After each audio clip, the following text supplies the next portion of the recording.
Hello बच्चों, आप लोग कैसे हो? लॉकडाउन में तो कुछ पढ़ाई कर ही रहे होंगे आप लोग। आज हम एक नया टॉपिक लेते हैं, 8253 और 8254, जिसे हम कहते हैं PIT, programmable interval timer. Actually ये IC कब यूज़ की जाती है बच्चों? जब आप डेटा को ट्रांसमिट करते हो तो जो डेटा सेंड किया जाता और रिसीवर तक, तब सेंडर और रिसीवर के बीच में सिंक्रोनाइजेशन सही होने चाहिए, ठीक है। और उनको करने में कितना टाइम लगना चाहिए, ये चीज़ें कैलकुलेट करती हैं 8253 और 8254। 8253 और 8254 आपको लग रहा होगा ये दो डिफरेंट ICs नहीं है। 8253 का एडवांस वर्जन 8254 है।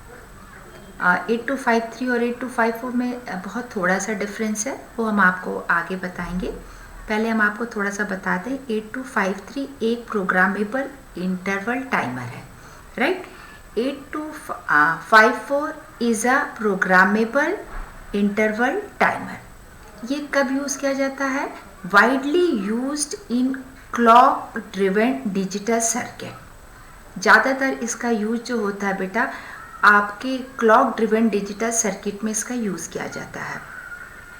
विदाउट टाइमर जो हम लोग ये IC यूज़ कर रहे हैं, without timer there will not be proper synchronization between the two devices, so it is very useful chip।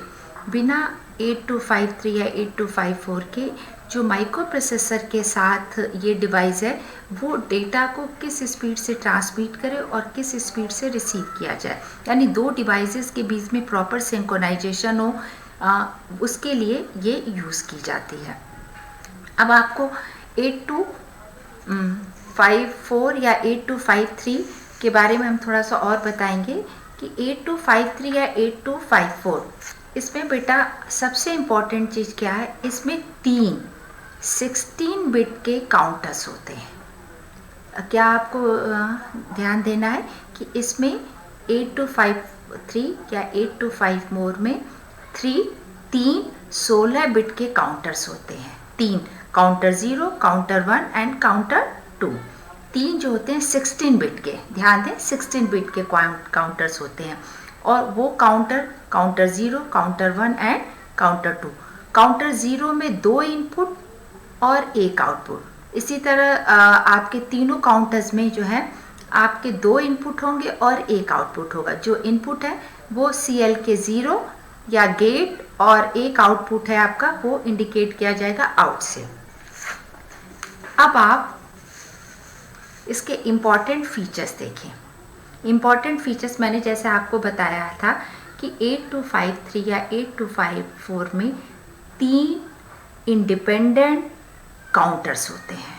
क्या होते हैं?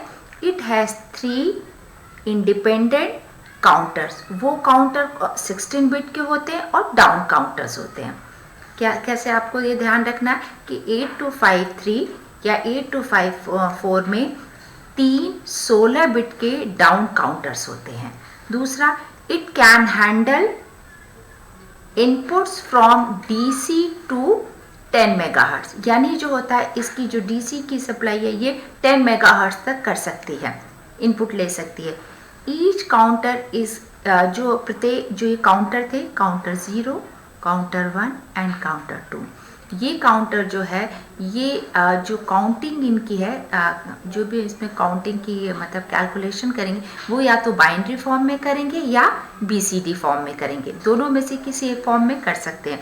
तो और it is compatible with almost all micro processor, यानी 8085 के साथ भी और 8086 के साथ भी हो सकता है।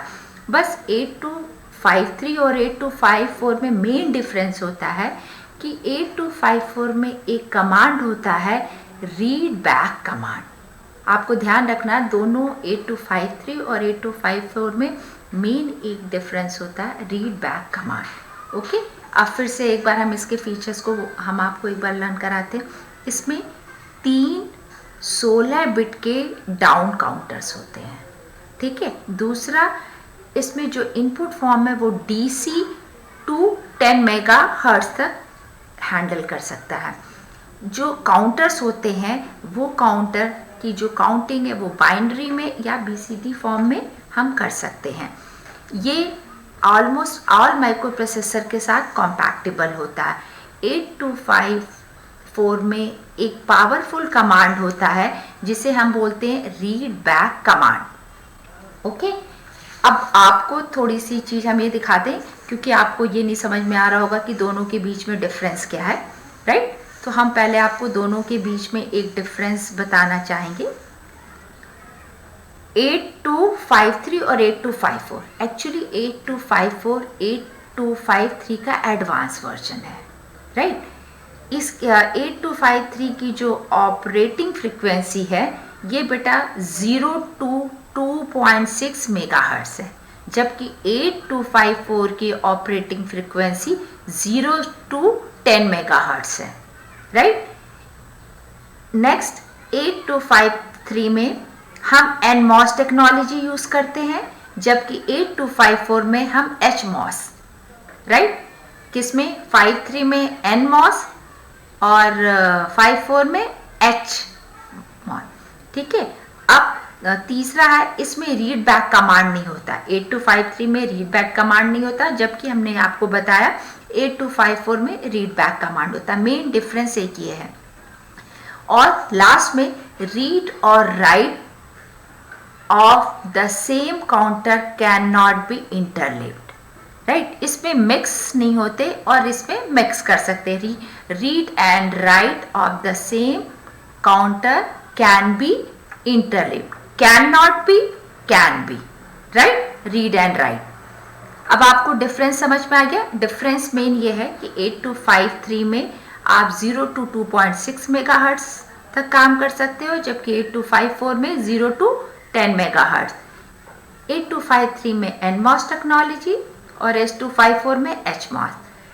8253 में रीड बैक कमांड नहीं होता, जबकि 8254 में रीड बैक कमांड होता है।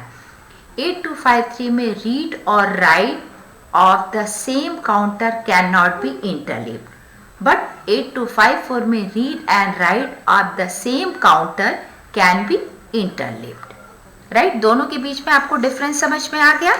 अब हम इसका थर्ड टॉपिक लेते हैं, ब्लॉक डायग्राम।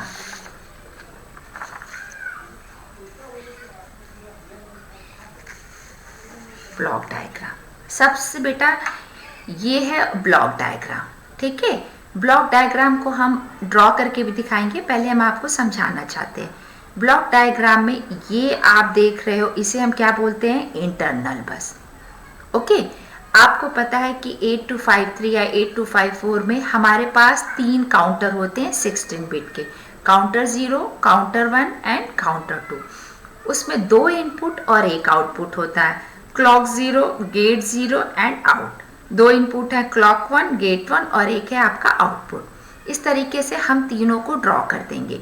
इनको हम बाय डायरेक्शनल बनाते हैं। अब हम दूसरी साइड आते हैं, तो जो भी 8254 को 8285 या 8086 के साथ, 8085 या 8086 के साथ जब आप 8254 या 8253 को कम्युनिकेट करते हैं, तो उसमें जो डेटा को ट्रांसमिट करने के लिए आपको डेटा बस बफर चाहिए, राइट? डेटा बस बफर आपका रीड राइट लॉजिक से कनेक्टेड होता है, रीड राइट लॉजिक से कनेक्टेड होता है। रीड राइट लॉजिक में अगर CS बार होता है, अगर CS बार 0 होता है, देन ही ये 8253 या 8254 मोड में ऑपरेट होता है। तो CS बार चिप सेलेक्टर है और इसमें एक read and right, read write logic है, तो इसमें रीड राइट A0 और A1, रीड राइट बार है, A0 और A1 एड्रेस लाइंस है, ओके। आपने ये देखिए data bus buffer, read write control logic, okay. इसमें एक होता है कंट्रोल वर्ड रजिस्टर। क्या होता है बेटा? Control word register. Control word register को हम कनेक्ट करते हैं आपका रीड राइट कंट्रोल लॉजिक से। अभी आप केवल डायग्राम समझ लें, इसके बाद तो हम एक एक चीज़ें आपको एक्सप्लेन कर दें। ये आपकी क्या है, इंटरनल बस, राइट, ये है इंटरनल बस। इंटरनल बस के एक साइड में आपके तीनों काउंटर हैं जो आपके बाय डायरेक्शनली जुड़े होंगे, ठीक है।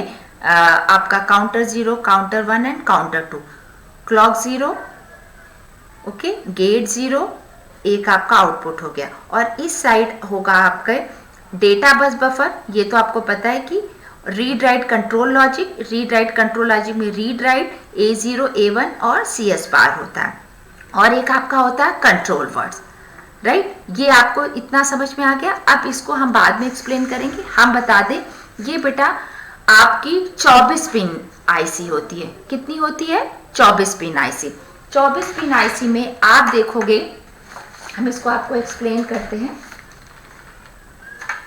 इसमें आपके जो डेटा बस है, डेटा बस बफर, ये दिख रहा D0 से D7, वो आपका 1 पिन से लेकर के पिन 8 तक, यानी D7 से लेकर D0, राइट, ये आपके 24 पिन में से ये आपके डेटा बसेस हो गई, ओके।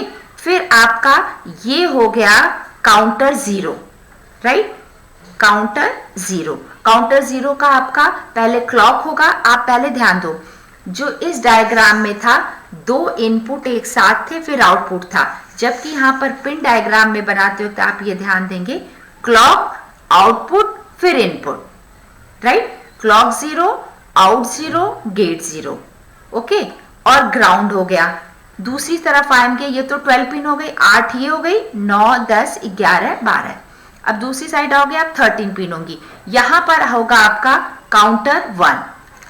क्या होगा बेटा, counter 1 and counter 2, right, counter 1 and counter 2। But आपको ये ध्यान रखना, क्लॉक, आउट, गेट 1, यानी एक इनपुट, एक आउटपुट, फिर एक इनपुट है, राइट। इस तरीके से ये क्लॉक 2 का हो गया। फिर 2 एड्रेस लाइन हो गई, A0 और A1, रीड और राइट हो गया, ठीक है, CS बार हो गया एंड VCC, यानी 24 पिन आपको समझने में बिल्कुल प्रॉब्लम नहीं होगी। पहला क्या आपका D0 से लेके D7, ओके। नेक्स्ट क्या है आपके काउंटर, आपका काउंटर 0, राइट, काउंटर 0 की 3 पिनें हो गई, ओके। फिर आपका होगा काउंटर 1, उसकी 3 पिन्स हो गई। फिर काउंटर 2, उसकी 3 पिन्स हो गई। फिर एड्रेस लाइन हो गई A0, A1, CS bar, read, right and VCC। I think आपको ब्लॉक डायग्राम एंड वो थोड़ा समझ में आ गया होगा। अब ब्लॉक डायग्राम को नेक्स्ट वीडियो में हम एक्सप्लेन करेंगे।